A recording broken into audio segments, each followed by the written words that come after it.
Ouais, je suis comme ça, moi. Je fais des vidéos surprises le week-end. Non mais voilà, je t'explique. Je me promenais tranquillou sur Yahoo. Et voilà-t-il sur quoi que je tombe.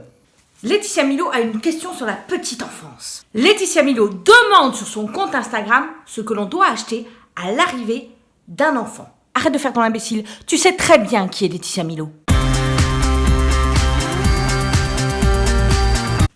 Voilà, elle. Ça y est, tu resitues ?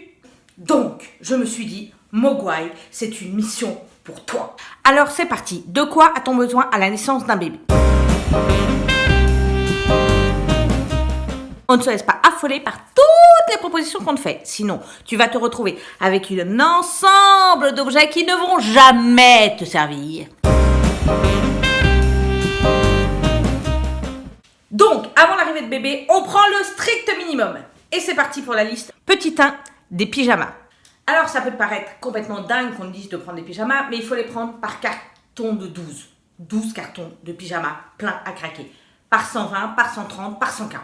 Ouais, parce que ce que tu ne sais pas encore, en tant que primipare, c'est que tu vas faire des lessives tout le temps. Mais surtout, on prévoit de changer le bébé souvent.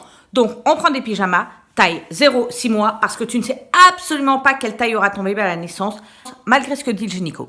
2, on prend des bodys, pareil, carton de 12. Pour les mêmes raisons que je ne te réexpliquerai par ici, un caca de bébé peut être surprenant.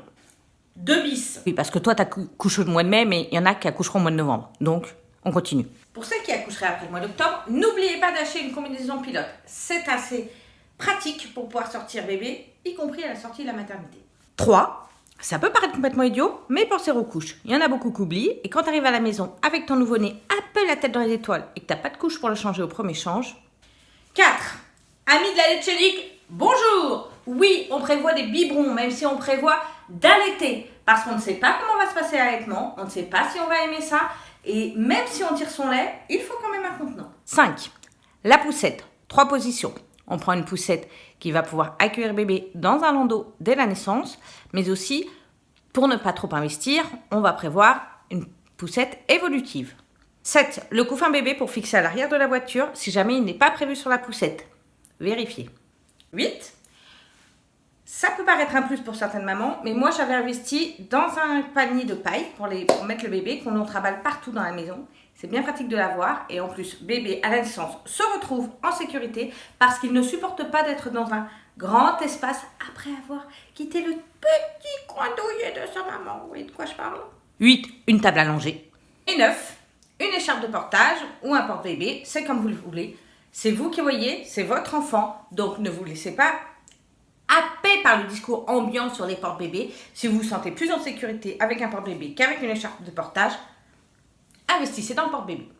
Ça, c'est le strict nécessaire. Après, par la suite, il y a des impondérables que vous allez devoir acheter, mais vous aurez le temps. Par la suite, au bout de 6 mois, je vous proposerai d'acheter un baby cook parce que c'est quand même hyper confort pour faire les petits pots maison. Moi, j'avais investi dans un Doumo.